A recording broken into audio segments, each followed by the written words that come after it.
This poem is from a collection of poems about Palestine and Israel that's coming out next year. And just to know, the Nassar farm, which is being referred to, is a farm owned by a Palestinian family in the West Bank.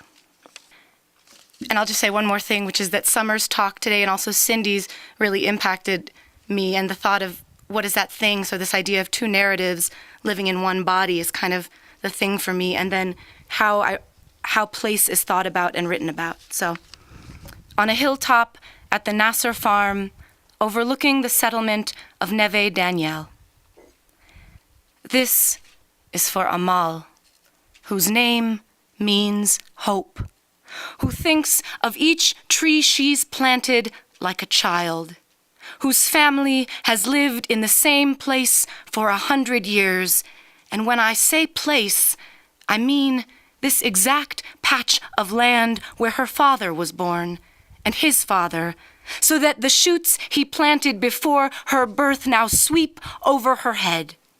Every March, she plucks the green almonds and chews their sour, fuzzy husks like medicine. I have never stayed anywhere long enough to plant something and watch it settle into its bloom.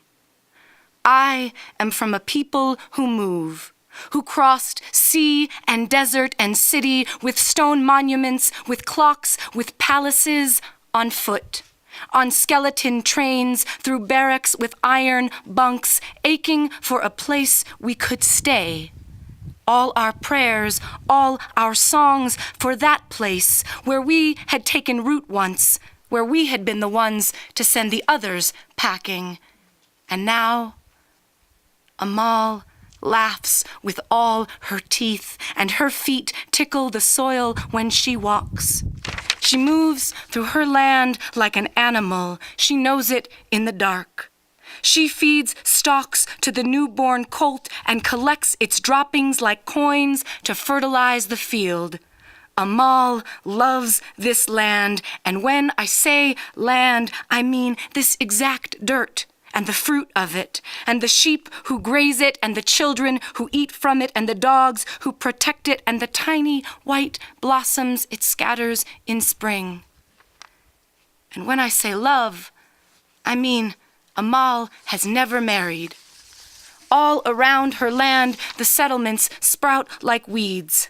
They block out the sun and suck precious water through taps and pipes, while Amal digs wells to collect the rain.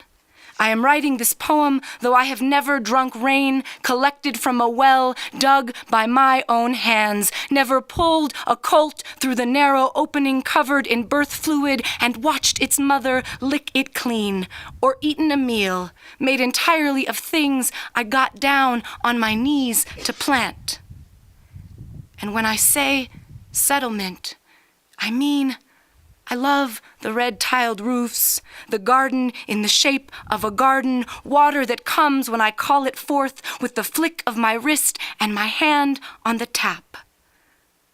Only lately, I find that when I ache, it takes the shape of a well. And when I bleed, I emit a scent, something like a sheep in heat, like dirt after rain, like a patch of small white flowers too wild to name. Thank you.